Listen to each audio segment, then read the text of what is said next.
All right, Haliburton, 32 points, 15 assists, 12 rebounds, and 0 turnovers. First ever turnover-free triple-double in playoff history.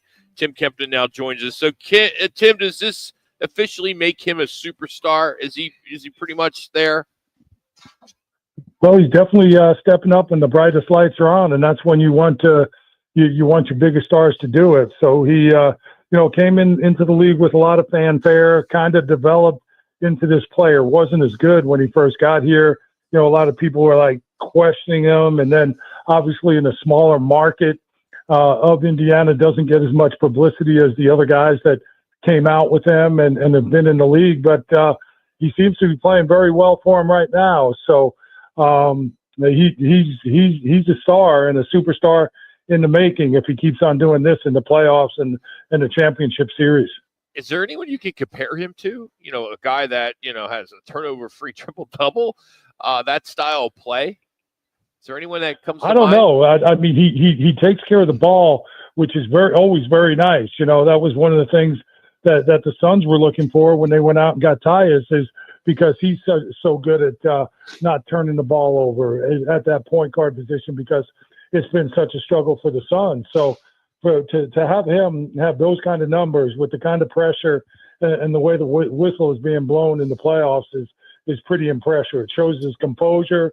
It shows his his mental toughness in regard to the game, and just the physical attributes of understanding what the defense is doing, what they're trying to take away from him, and just being solid passing the ball as well and handling it. Well, I think also, Tim, when you watch him defensively, he may not get enough credit. He had 4 steals last night, but I think that may be one of the more underrated sides of his game, because I think the offensive side is so much more profound.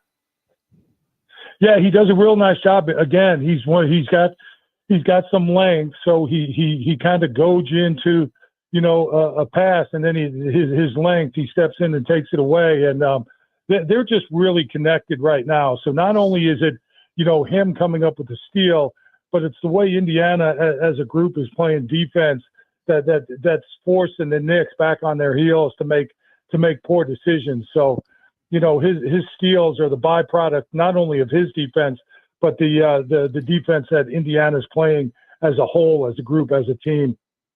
Tim Kempton's our guest on the Right Toyota guest line. Timmy, Rick Carlisle had won a NBA title with Dirk Nowitzki in Dallas. Then he takes the Indiana Pacers job, and here we are today. One of the things that I particularly noticed, and please explain to everybody if you see this as well, when you talked about the defense of the Pacers, the way that they quickly double team against Brunson right at midcourt, and they try to force the ball out of his hand and try to get the Knicks out of their offensive rhythm immediately. Have you seen that as well? Yeah, there's been a lot of talk about teams pressuring here in the playoffs. It's hard to do on an 82-game schedule. You just, the back-to-back situations night after night of playing. But in a postseason, when you've got the same people that you're going up against, and you can devise a plan, and if they don't make changes to it, that's what everybody talks about in the postseason, is who's going to make adjustments. And right now the Knicks aren't making adjustments to it. They don't have someone else bringing the ball up so Brunson can catch it on the move and score after they get it over half court. They're so, he's so much needs the ball in his hands, not only as the Knicks as a team, but for his own confidence, for the own way that he plays. He doesn't like being off the ball. So right now Indiana's making him pay for it and really shutting him down. And that's another example of this situation. I think last night it was 29-17 in the assist category. And it's right now, you look at both series, you look at Minnesota, that's Randall and Anthony Edwards.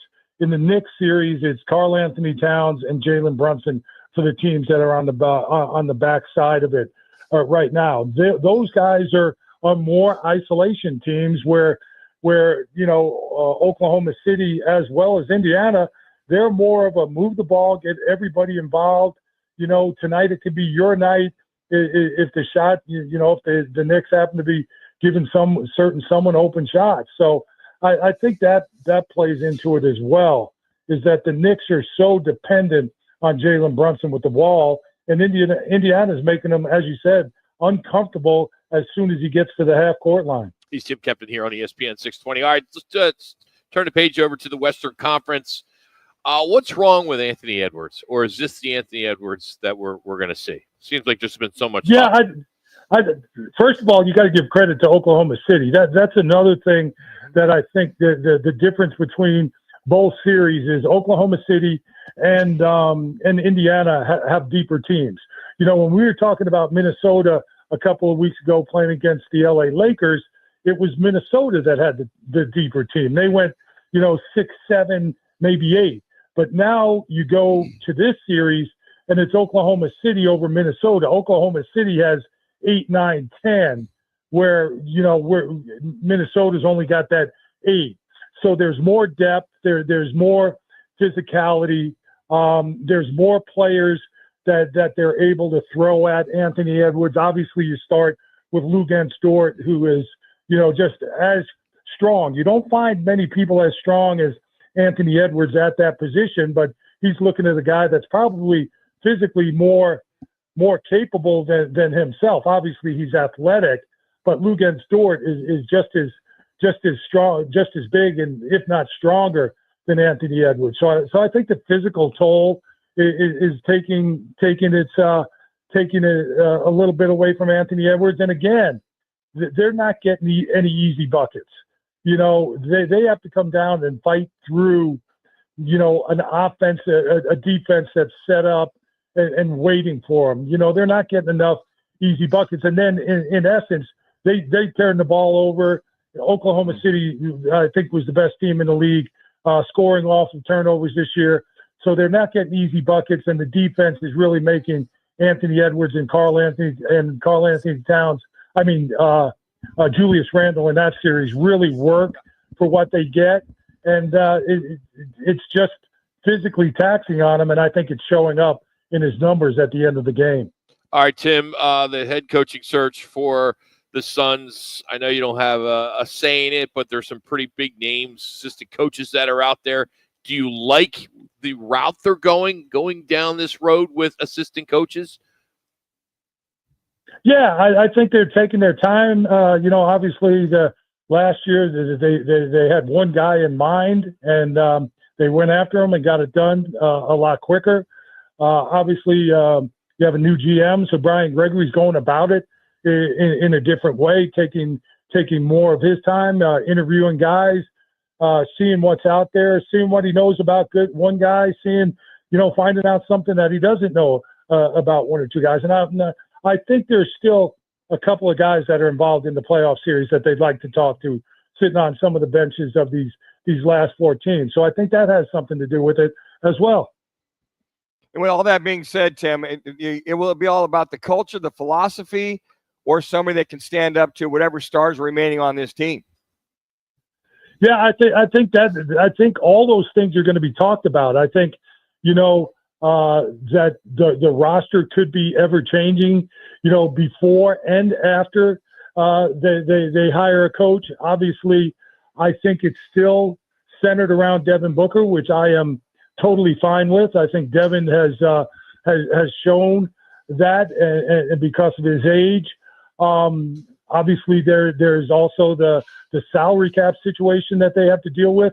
So there's a lot to be talked about, and questions answered from both sides. I mean, that new coach coming in wants to know what Brian Gregory's going to do in regard to the roster. Who am I going to have to play? Clear to toss With the salary cap. So I think there's questions to be answered on both sides of the table in that interview process, without a doubt. Tim, I'll leave you with this.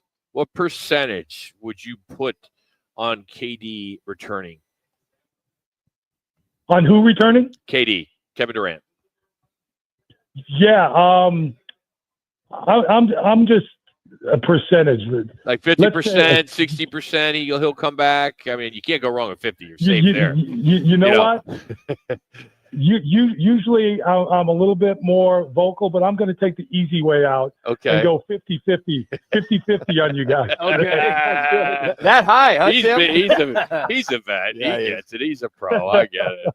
I bet you would. No, I think it goes along with that last question you asked as to who's the coach, and what those conversations are with Brian Gregory and when they narrow that coaching search down. Do you have a coach that goes, hey, listen, I'm fine with you dealing Kevin Durant. Hey, listen, if I'm your guy, I'd really like to see Kevin Durant stay here. I think those are the questions that are still out there to be answered and asked again by both sides. And that's why I think having the coach be part of that decision making is so important. And that's why I think it's getting stretched out, because they're still waiting on guys that are on benches in the playoffs. So I really do think it's 50-50 for those reasons. Tim, always appreciate your time, man. Have a good week. Thank you. Thanks, guys. I appreciate it. That's Tim Kempton, brought to you by Coco 5. He's a part of our Son's Hardwood Report. Check it out at grocery stores around the country. That's Coco 5 and online at coco5.com. Coming up, Clay hits 11 threes. Willie Mays goes yard for the first time, plus the big